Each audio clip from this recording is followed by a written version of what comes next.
Армысыздар, құрметті көрермендер, эфирде әлеумет қоғамдық саяси бағдарламасы. Бүгінгі таңда елбасының болашаққа бағдар рухани жаңғыру мақаласын жүзеге асырудың маңыздылығы неде? Ақмола облысының қоғамдық бірлестіктері қандай жұмыстар атқаруда? Біз бүгін хабарымызда осы сұрақтарға жауап іздейтін боламыз. Бүгін бізде қонақта Ақмола облыстық ел бірлігі қоғамдық бірлестігінің төрағасы Бақыт Қайыржанұлы Смағұл. Құрметті Бақыт Қайыржанұлы, студиямызға қош келдіңіз. Құрметті көрермендер.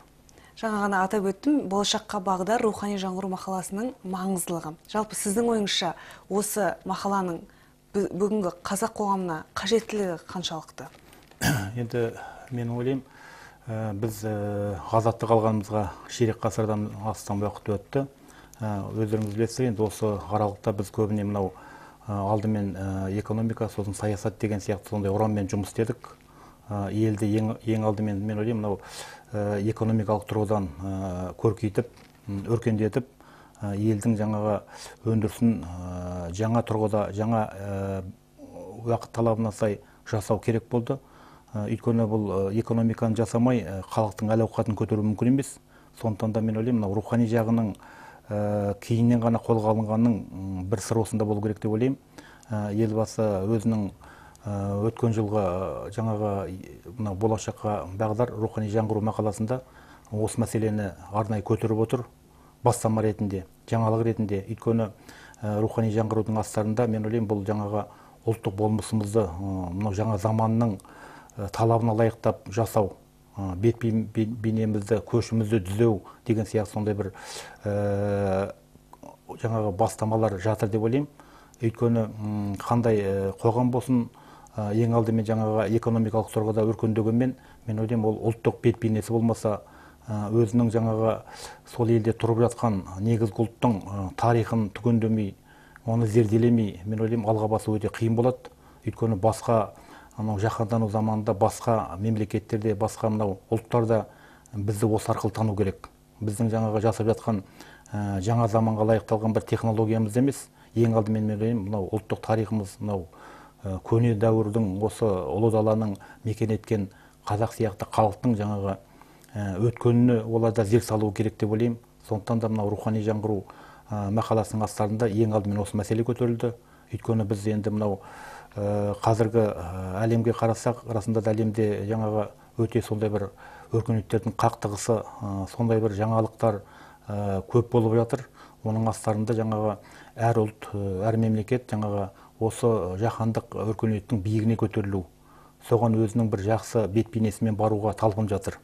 Мен ойлаймын, осындай бір талпыныстар кезінде қазақ халқы, қазақ ұлты неге осындай бір жақсы сипатымен бармасқа деген сияқты ой туады. Өйткені қазіргі мынау әлемдегі үлкен мемлекеттер, мынау мүйізі қарағайдай дейміз ғой, енді сол мемлекеттердің өзі қазір ұстанып алған саясаты сол.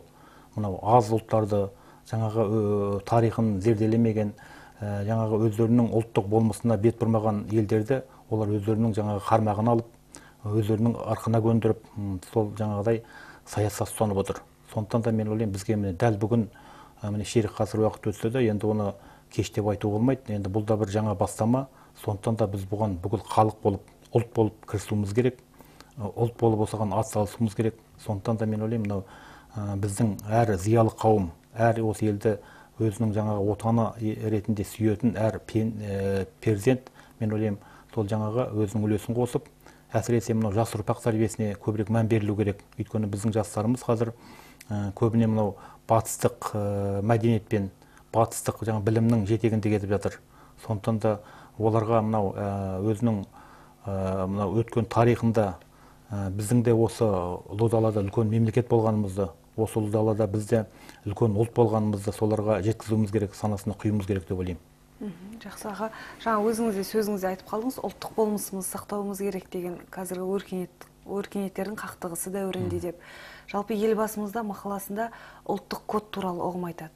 Сіздің ойыңызша ұлттық кодты сақтаудың маңыздылығы неде, және жалпы осы ұлттық код деген ұғымның ішінде қандай ұғымдар кіреді, қандай қасиеттер кіреді, қалай анықтама береміз ұлттық кодқа жалпы? Енді ұлттық код жайлы айтқанда, бұл енді ұлттық код дегеніміз қазақтың жаңағы бет бейнесі, қазақты, мысалы сол енді шетелде мен ойлаймын, қазақты қалай таныса, сол қазақтың танудың бір белгісі ретінде бағаланады ғой. Сондықтан да мынау енді әлемге біз жаңағы осы қазақ деген, мен ойлаймын, бұл енді жаңағы 550 жыл болып жатыр деп ойлаймыз ғой, қазақ хандығының құрылғанына, қазақ атауының шыққанына. Бірақ біздің тарихымыз әріде жатыр ғой. Біздің тарихымыз анау көне жаңағы сақ пен ғұнның дәуірінен басталады. Бертінгі мына көк түріктің заманындағы күлтегіннің кезіндегі дәуірмен астасады. Одан кейін алтын ордамен барып жалғасады. Одан кейін мына алашорда үкіметімен қазіргі тәуелсіз қазақ мемлекетімен барлығы бір-бірімен астасып байланысып жатыр. Сондықтан да біз өзіміздің тарихымызды мынау көбіне енді мынау басқа үлкен мемлекеттер өздерінің тарихын негізі мынау аса тереңдегі мынау ежелгі бағзы замандардан бастап алған қалайды, соған бет бұрады.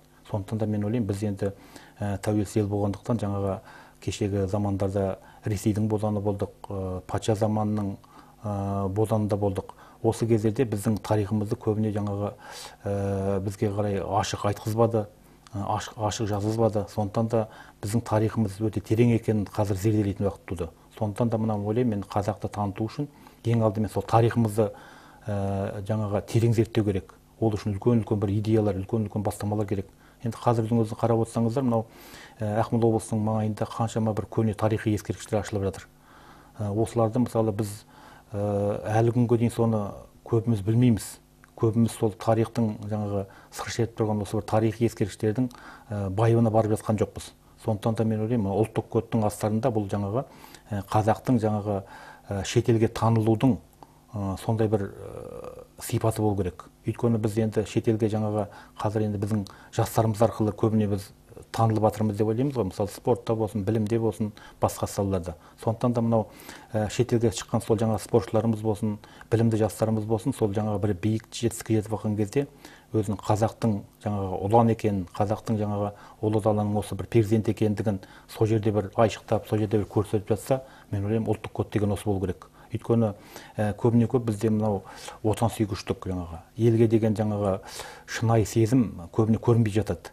Сондықтан да мынау басқа мемлекеттерді кейде қарап отырамын, мынау спорттық додаларда бір жоғары жүлде алып алған кезде жаңағы өздерінің әнұрандарын жатқа айтып, өздерінің жаңағы бір көздеріне жас алып жатқанды жиі көреміз. Сол сияқты мен ойлаймын, біздің қазақтың жастарды біз осы үлкен даланың жаңағы елдің осы үлкен соның жалғасымыз, осы елдің үлкен жаңағы көшін бастайтын үлкен бір жастардың легі екендігімізді соны көрсетуіміз керек деп ойлаймын. Сондықтан да мынау ұлттық кодтың астарында бұл өте терең мағына жатыр. Оны бір қазақты таныту, жақсы қырынан сипаттау деген ғана емес. Оның астарында жаңағы ұрпақ тәрбиесі, оның астарында жаңағы біздің қазақтың ежелгі дәстүрлерінің жалғасы, осының барлығы айналып келген кезде тұтасып жаңағы үлкен біздің ұлттық болмыс бітімімізді көрсетті деп ойлаймын. Жақсы аға, жаңа сөзіңіз айтып қалдыңыз, тарихымызды тереңнен зерттеу керек деп. Осы орайда елбасымыз мақаласында атап өтеді, қазақтың әрбір қыры мен сайы тарихтан сыр шертеді дейді. Осы мақсатта жаңа Қазақстанның киелі жерлерінің географиясы деген жобаны да ұсынды осы мақала аясында. Жалпы осы жобаны жүзеге асырудың маңыздылығы неде деп ойлайсыз қазіргі күні? Енді жаңағы осының барлығы жаңағы айтып қалған ойларға келіп тіреледі ғой. Негізі мен ойлаймын, мынау қазір біздің жастарымыз, сондай жастарымыз тәрбиеленіп келеді, олар өзінің тарихын білмейді. Өйткені бізде сол енді орта мектеп, орта білім беру орындарында соны оқытқанымен, біздің енді анау әргі тарихты бері қойып, бергі тарихтың өзін, бергі тарихта болған үлкен тұлғалардың өзін білмейтін сондай жастар өсіп келе жатыр. Сондықтан да мен ойлаймын, бұл тарихтың жаңағы тереңінен сыр шертетін осындай бір ескерткіштер, осындай бір киелі жерлерді жаңағы соған көрсету арқылы жаңағы ұлттық біздің жаңағы сүйіспеншілігімізді, отанға деген, елге деген жаңағы шынайы сезімімізді қалыптастыруға үлкен себеп болады деп ойлаймын. Өйткені енді осы Ақмола облысының аумағында өзі қаншама тарихи орындар бар. Енді мына Абылай хан мен Кенесарының жаңағы табанының ізі қалған мына Бурабайды былай қойып, мысалы мына Ерейментауда үлкен жаңағы Құмай жаңағы ескерткіштер кешені бар ғой. Сол кешеннің өзіне тарихын енді біз осы күнге дейін мысалы қанша бір журналист болдық, қаншама жаңағы сыр шертетін мақалалар жаздық, бірақ сол тарихты көбіне білмеген келген екенбіз. Мысалы сол Ерейментаудағы тарих, міне қазір сол кешеннің зерделеген ғалымдар айтады, бұл жаңағы көне түрік заманынан, жаңа сол заманның бір белгісі деп есептеп жатыр. Өйткені енді өздеріңіз білесіздер, мынау көне түрік мемлекеті бұл жаңағы Орхон Енисей бойында болған білеміз. Жаңағы күлтегін білге қаған деген қағандар ел басқарған, тоны көтеген үлкен абыздың сол тасқа жазып солардың сөздерін жазып кеткен білеміз. Бірақ сол мемлекеттің осы жерден қазір мысалы 2000-3000 шақырым ба, одан да көп шақырымда болса да, бірақ осы арқаның жерінде қалай ол жаңағы балбал тастар, жаңағы сол көне ескерткіштер қайдан келді деген сияқты сондай бір зерделеу мәселелер туындап жатыр. Мен ойлаймын, осының астарында сол жаңағы ұлы даланың бойында жаңағы түріктің мемлекеті бұл ұлан-ғайыр екендігін, жаңағы сол анау Орхон Енисейден бастап мынау Каспий, оның ар жағындағы анау үлкен Ресейдің жерлеріне барып тірелетін үлкен ұлан-ғайыр елді мекендеген жаңа түрік. Енді түрік дегеніміз ол дешті қыпшақ, жаңа қазақ деген мағынаны білдіреді ғой. Сондықтан да мен ойлаймын, осының астарында бұл киелі жерлерге деген жаңағы ойлардың туындауы осы рухани жаңғыру мақаласында айшықталуының бір себебі осы. Өйткені мынау Қорғалжын жерін алып қарасаңыз, онда да үлкен жаңа ескерткіштер ашылып жатыр. Онда да көне қалалардың жаңағы тарихи орындары бар. Осылардың барлығы айналып келген кезде мен ойлаймын, мынау біздің жас ұрпағымызды осы ескерткіштерді, осы тарихи орындарды жаңағыдай құрметтеп, тағзым ету арқылы мен ойлаймын, бұл жаңағы ұлттың жаңағы болашағына үлкен қадам басуға, үлкен ертеңгі күні сол осы елдің тізгінін ұстайтын жастардың бойында жаңа өз ұлтына деген сондай шынайы жаңағы енді қалай айтуға, шынайы жаңағы сезім, шынайы жаңағыдай сүйіспеншілік сипат қалыптасады деп ойлаймын. Жақсы, аға, енді осы орайда Қазақстанның 100 жаңа есімі деген тағы бір жобасы бар. Оның қажеттілігі қанша деп ойлайсыз қазіргі? Енді 100 есімнің, енді ойлаймыз, енді ол 100 есім дегеннің астарында бұл енді жаңағы расында да әр заманның жаңағы өзінің көшінің алдында жүрген үлкен тұлғалар болады, әр заманның. Сондықтан да мына қазіргі біздің азат еліміздің уақытында мен ойлаймын, осы елге жаңағы тәуелсіздікке үлкен еңбек сіңіріп жатқан, ол мүмкін жаңағыдай үлкен экономиканы көтермесе де, спортпен, біліммен жақсы қырына сипатталып жатқан адамдар бар ғой. Оларды біз байқамауымыз мүмкін, бірақ олардың арамызда кездесетіні анық. Сондықтан сондай тұлғалардың жаңағы есімдерін мен ойлаймын, солар арқылы, жаңағы соларға қарап, жаңағы біздің ұрпағымыз соларға қарап соған бой түзеу керек. Мысалы, мынау бокстан өздеріңіз білесіздер, осы ақмолалық мысалы Дина Жоламан деген үлкен бір қызымыз бар. Сол әлем чемпионы болды мысалы. Қазір енді мен ойлаймын, сонда бойында сондай намыс, ұлттық рухы бар сол қыз баланың, мысалы, мен ойлаймын, сол 100 есімге кіргені анық. Сол балаға қарап, мысалы, мен ойлаймын, ертеңгі күні сол біздің жастарымызда осындай үлкен спортшы болсам деген талпыныс тууы мүмкін. Сондықтан да бұл 100 есімнің астарында енді үлкен жаңағы жас ғалымдар, мынау медицина болсын, басқа ғылымдардың терең зерттеп жатқан жас талпыныстары бар ғалымдардың да кіргені анық. Осы тұрғыдан алғанда мен ойлаймын, 100 есім бұл жаңа жас ұрпақты тәрбиелеудің бір жолы сияқты. Өйткені солар арқылы біз өзіміздің жаңағы болашаққа ғылымымыз болсын, біліміміз болсын, басқа да саламыз нық болу үшін мен ойлаймын, осындай есімдер болу керек, осындай тұлғалар арамызда өсіп шығу керек. Жастарымыз үшін қажетті жобалардың ең маңызды. Ең маңыздылардың бірі деп мен өзім есептеймін солай. Жақсы, аға, енді сіз мынау Ақмола облыстық ел бірлігі қоғамдық бірлестігінің төрағасы екеніңізді бәріміз білеміз. Осы сіздің қоғамдық бірлестік тарапынан елбасының мақаласын жүзеге асыруға қандай жұмыстар атқарылып жатыр, қандай шараларды қолға алып жатырсыздар? Енді өткен жылы біздің бірлестік, қоғамдық бірлестік мынау рухани жаңғыруға байланысты үлкен жаңағы әлеуметтік тапсырыс бойынша жұмыс істедік. Мен ойлаймын, енді көптеген шаралар ұйымдастырдық облыс бойынша. Оның ішінде жаңағы жас ұрпаққа кездесулер, мысалы, үлкендермен жаңағы солармен сұхбаттасу алаңдары ұйымдастырылды. Мен ойлаймын, бұл енді рухани жаңғырудың тақырыбын терең зерделеу мақсатында мысалы біз өткен жылы көптеген жаңағы мынау оқу орындары арқылы солардың білім алатын жастардың ортасына барып, солармен мынау жаңағы елімізге танымал үлкен тұлғалар бар, үлкен зиялы қауым өкілдері бар, соларды апарып, сол жаңағы бір сұхбаттасып, пікір алмасып, болашағымыз қалай болады, бүгін не істеуіміз керек деген сияқты сондай бір сауалдарға жауап іздеп көрдік. Одан кейін мен ойлаймын, мынау енді өз басым мынау жеке айтатын болсам, мынау латын жазуына байланысты мен біраз ойлар жазып көрдім. Өйткені мынау латын жазуы осы рухани жаңғырудың аясында көтерілген үлкен идеялардың бірі ғой. Өйткені латын жазуы мен ойлаймын бұл өміршең мәселе. Оған енді әркімнің көзқарасы әрқилы болғанмен, менің көзқарасым бұл өте дұрыс шешім деп ойлаймын. Өйткені біз енді қаншалықты мынау кирилл әріпімен басқа да жаңағы жазулармен келдік. Оның жаңағы қазақ тарих үшін, қазақтың болашағы үшін оның әлі де ауқымы тар екенін байқап қалдық.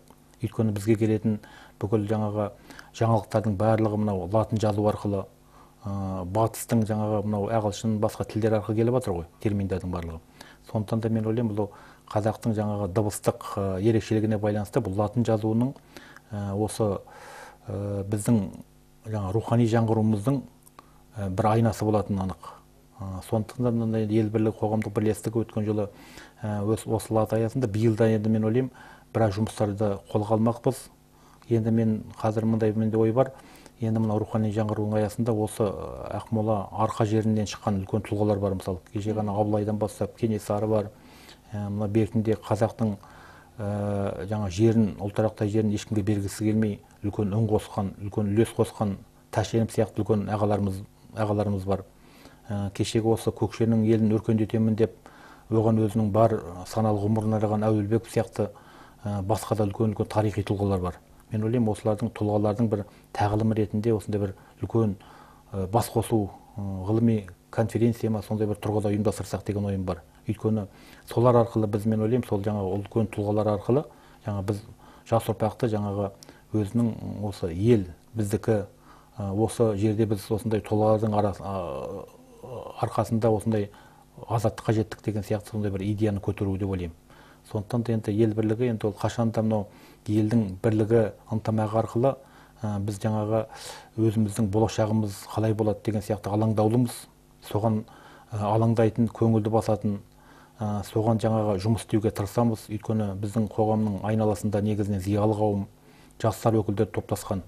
Осылар арқылы мен ойлаймын, жаңағы әсіресе мынау балабақшадан бастап мектеп жасындағы балаларға дейін солардың өзіне қазір үлкен біздің ұлттық тұрғыдағы тәрбиелер керек.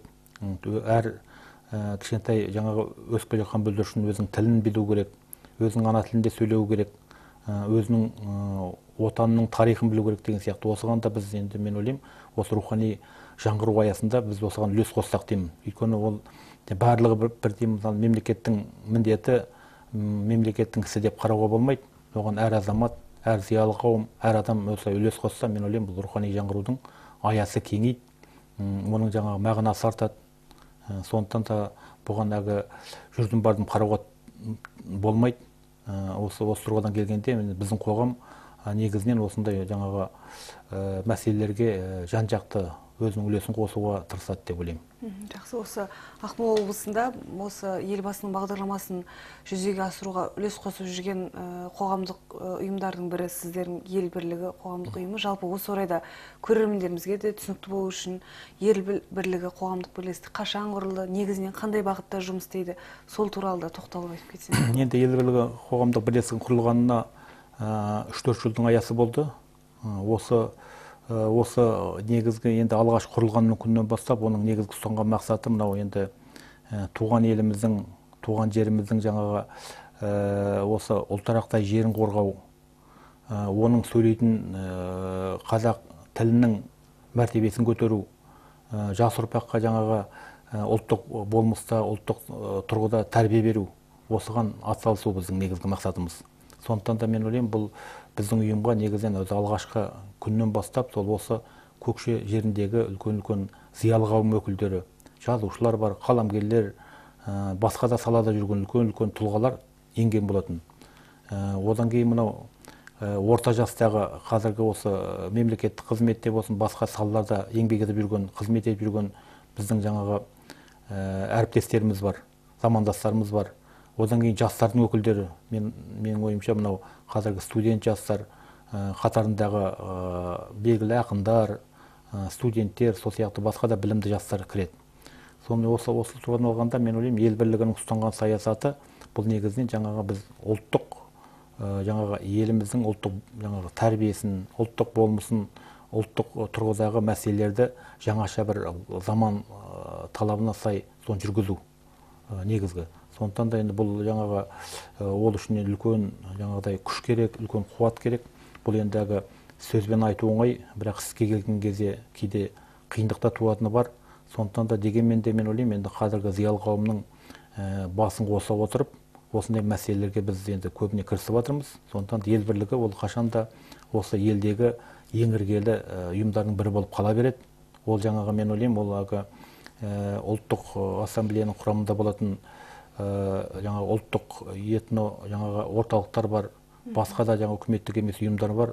Олармен жаңағы бір қатарда тұрады деп тағы айта алмаймын. Өйткені олар жаңағы әрқайсының өзінің ұстанымы, өздерінің шағын, өздерінің ұстанымдары бар. Біздікі мен ойлаймын, бұл елдік тұрғыдағы, ұлттық тұрғыдағы үлкен орталықтың бірі деп есептеймін. Осыған лайық біз енді қызмет істеуіміз керек, жұмыс істеуіміз керек. Соған енді талпынып жатырмыз. Жақсы аға, өте түсінікті. Осы орайда сіздің Ақмола облыстық Науан Хазірет атындағы мешіттің қызметкері екеніңізді білеміз. Біздің рухани үйіміз деп атайық Ақмола облысының. Осы бағдарламаны жүзеге асыруға қандай үлестерін қосып жатыр? Оған да тоқталып кетсеңіз де болады. Атқарылып жатқан жұмыстарға. Енді мынау менің енді осы тәуелсіздік алған күннен бастап мен осы дін тақырыбына жазып келе жатқан журналист ретінде ел біледі. Сондықтан да мен ойлаймын, енді мен мынау бар саналы ғұмырым жаңағы журналистикамен өтті. Енді бір менің жаңағы жазған тақырыбым осы дін тақырыбы болды. Сондықтан да мен енді әлі күнге дейін жаңағы мешіттің жаңағы діни насихатын жандандыруға сол өзімше енді осы елдің азаматы ретінде бір үлес қосып келе жатырмын. Сондықтан да бұл рухани жаңғырудың аясында мен ойлаймын, ол жаңағы дінге де болсын, тілге, басқа да неге бөлінбеу керек. Рухани жаңғырудың аясы өте кең. Оның астарында жаңағы біз дініміздің де жаңағы дінішілік жаңағы өзінің ішіндегі бірлікті нығайтуға да біз үлес қосуымыз керек. Осы тұрғыдан алғанда біздің жазатын мақалаларымыз болсын, біздің жасап жатқан жаңағы мешіттің жұмыстарының көрсету арқылы сол жаңағы діннің бірлігі. Өйткені біз бір қазақ, бір діннің жетегінде болуымыз керек. Неге біз мысалы ағым-ағымға бөлініп, бас-басымызға түйе айтауымыз керек. Осының өзі мен ойлаймын, мынау жаңағы ағым-ағымға бөлінудің өзі астарында жаңағы діннің жаңағы бір тұтас болмауынан. Соған біз мен ойлаймын, бұл діннің ішіндегі мұсылман бір жаңағы көзқараста болмаса, ол ұлтқа да өзінің кесірін тигізеді. Сондықтан да біз әлемге жаңағы қазақ деген ұлт арқылы танылғымыз келсе, дінімізді де жаңағыдай түзеуіміз керек. Діннің ішінде жүрген жаңағы жат ағымға еріп кеткен жастарымызды да кейін қайтаруымыз, ол біздің басты міндетіміз. Мен енді көп мақалалар осы тұрғыда көп жазамын. Өйткені осы арқылы біз жаңағы жастарымыз, адасып жүрген жастарымызды өзінің ошағына қайтару, мен ойлаймын, ол біздің зиялы қауымның басты міндеті. Мысалы мен өткен жылдары екі мұсылманның сұхбаты деген бір үлкен мақала жаздым. Ол енді республикалық басылымдарда жарияланды. Сол екі мұсылманның сұхбаты деген сол жаңағы ағымда жүрген мұсылман мен мынау дәстүрлі діннің қатарында жүрген екі мұсылман сұхбаттасады жаңағы. Сонда мынау өзі қазір ғаламторға қарасаңыз, мынау жаңағы ағымда жүрген біздің бауырларымыз көбіне мынау өте жаңағы шетелден неше түрлі жаңағы әдемі көркем берген жаңағы нелерді насихаттарды қолданады. Солар арқылы олар өздерінің білімдері өте жоғары екенін көрсеткен болады. Бірақ мен ойлаймын, мынау дәстүрлі діннің жаңа шетегінде жүрген бір мұсылман, сол адасып жүрген жаңа мұсылманға өзінің білім арқылы, өзінің жаңа таным арқылы соны мына жолға қайтарады. Сонда екі мұсылман сұхбаты, бұл енді өмірде болған оқиға. Осыны мен екі мұсылман сұхбаты арқылы мақала жаздым. Енді осындай мақалалар өте көп. Дін мешітте қазір осындай насихат KZ деген үлкен сайт бар, ақпараттық портал дейміз. Бұл енді қазір үлкен деңгейде көрініп жатыр. Республикадағы сол діни сайттардың қатарына енді. Сонымен бірге жуырда осы дін тақырыбын қараған облыстық әкімдікте болған үлкен жиналыста осы өңір басшысы жаңағы Мәлік Мұрзалин сол кісі осы жақсы баға берді деп естіп жатырмын. Оған енді мен ойлаймын, ол енді жақсы баға берсе, ол да бір енді біздің жұмысымыздың еленгені. Өйткені діни насихат ешқашан толастамау керек. Ол жаңағы біздің күнделікті қам-қарекет өмірімізбен жалғасып жатса, мен ойлаймын, ол жақсылық. Сондықтан да мынау енді біздің осы өңірдегі рухани ошағымыз, рухани орталығымыз бұл Науан Хазірет мешіті. Өйткені Науан Хазіреттің өзі кешегі патша заманында осы елдің жаңағы дінін көтеремін, шоқындырудан сақтап қаламын деп жан ұшырған, сол үшін теперіш көрген, сол үшін қудаланған азамат.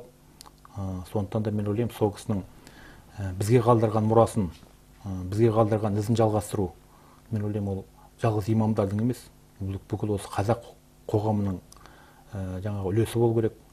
Сондықтан да соған біз енді бір кісідей бір атсалысуға тырысамыз. Әрине енді жұмысымыз сондай бір көп бәрін қиратып, барлығын не етіп деп айта алмаймыз. Бірақ енді әліміз келгенше осыған өзіміздің жаңа үлесімізді қосуға тырысамыз. Аға, біздің эфиріміздің уақыты жақындап келе жатқан, енді соңғы сұрағым болсын. Жалпы осы ел бірлігі қоғамдық бірлестігінің жоспарлары қарай қандай, елбасының мақаласын атқарудағы жалпы өзіңіздің, жаңа айтып отырсыз ғой, қалам тербеп жүрмін деп, қаламгер ретіндегі алдағы өзіңіздің жоспарларыңызбен бөлісе отырсаңыз. Енді ел бірлігі қоғамдық бірлестігі арқылы мен ойлаймын, енді алдағы уақытта үлкен ойларымыз бар, мақсаттарымыз бар. Енді жаңағы осыларды бәрін жүзеге асыру үшін біздің өзіміздің жаңағы төралқамыз бар, үлкен зиялы қауымның ақсақалдардан құралған. Солармен ақылдасамыз, кез келген мәселені жаңағы кеңесіп, осы арқылы жаңағы елдің бірлігіне қажет, елдің ынтымағына жаңағы үлес қосатын мәселелерді, соларды жаңағы кеңесе отырып, осыларды көтереміз. Сондықтан да мен ойлаймын, енді ел бірлігінің мәселесі ол жаңағы бүгін жаңағы конференция өткізсек, ертең жаңағы басқа да бір шара ұйымдастырамыз. Сондықтан да осы арқылы біз жаңағы бұл ел бірлігі қоғамын таныту ғана емес, сол арқылы мен ойлаймын, бұл жаңағы өз жас ұрпағымызды, өз қоғамымызды жаңағы жаман әрекеттерден жаңағы арылту, жақсы жаңағы бойымыздағы бар сипаттарды солардың санасына сіңіру. Өйткені ел бірлігінің негізгі жарғысында, мысалы, мынау мектеп жасындағы балабақшадағы балаларға ұлттық тәрбие беру, олардың өз ана тілінде сөйлеуіне де үлес қосу деген бар. Осы тұрғыда біраз жұмыстар жасалып жатыр, енді оны ақын осыны жалғастырамыз. Сонымен бірге енді өзім журналист ретінде де мен енді ел бірлігінің төрағасы ретінде журналистігімді де бір өзімнің қабырғамды ұстаймын, оған қалам тербеймін. Өйткені қазір ғаламтор арқылы ойлар айтуға, пікірлер білдіруге мүмкіндіктер мол. Сондықтан да алдағы уақытта мен ойлаймын, енді әрқайсымыз осы тәуелсіз елміз, жирек ғасыр уақыт өтті, кешегі Абылайлар, Кенесарылардың жаңағы армандаған асыл армандарын, мақсаттарын соны жүзеге асыруға мен ойлаймын, бұл енді тек қана мемлекеттік тұрғыдағы емес, бұл енді әр өңірдегі осындай зиялы қауымның бір жұмысы болу керек. Сондықтан да біз енді журналист ретінде ғана емес, зиялы қауымның бір өкілі ретінде де соған өзіміздің үлесімізді қосуға тырысамыз. Енді қазір мен ойлаймын, ел бірлігінің қатары кеңейіп келе жатыр. Оның жаңағы үлкен ойлары бар. Мысалы, рухани жаңғырудың аясында мен ойлаймын, алдағы уақытта мынау балаларға, әсіресе мынау кішкентай балаларға, мысалы, қазір біз ойын-сауық отауларына барсақ, балаларды батут дейді, тағы бірдеңе ойнатамыз. Бірақ қазақтың балалары болсын, басқа балалар болсын, өзіміздің ұлттық жан бату болсын, жаңағы ғасық ату, сондай тұрғыдағы бір ойын алаңдарын жасасақ деген сияқты ойларды мен енді облыс әкіміне де ұсыныс ретінде жіберген болатынмын. Осындай бір ойын-сауық отауын ашып, соның ішінде жаңағы қазақтың балаларына ғана емес, осында осы елде мекен етіп қалған барлық ұлттардың өкілдерінің балалары сонда ойнап, күнделікті ойындарын сонда өткізсе, мен ойлаймын, олар қазақтың тарихына кенеледі, қазақтың ұлттық дәстүрлерін арқылы біледі. Сол кішкентай кезінде олардың санасына, көкірегіне осы ұлттық қазақтың дәстүрлері енсе, мен ойлаймын, ертеңгі күні олар осы елдің жаңағы намысын қорғайтын үлкен ұлан болып шығатынына кәміл сенеміз. Сондықтан осындай ойлар бар, енді оның барлығы әзірге жоспар негізіндегі, бірақ енді мен ойлаймын, ол іске асатын болса, бұл үлкен жұмыстар болатыны анық. Жақсы, аға, өте үлкен рахмет сізге. Біздің студиямызға келіп, осы елбасының мақаласындағы маңызды міндеттерге қатысты пікіріңізбен бөлісіп, ойларыңызды ортаға салғаныңызға үлкен алғысымызды білдіреміз. Жоспарларыңызға сәттілік тілейміз. Жұмысыңыз жемісті бола берсін. Әмин. Рахмет. Құрметті көрермендер, осымен әлеумет бағдарламасының кезекті шығарылымы өз мәресіне жетті. Эфирде келесі кездескенше аман сау болыңыздар.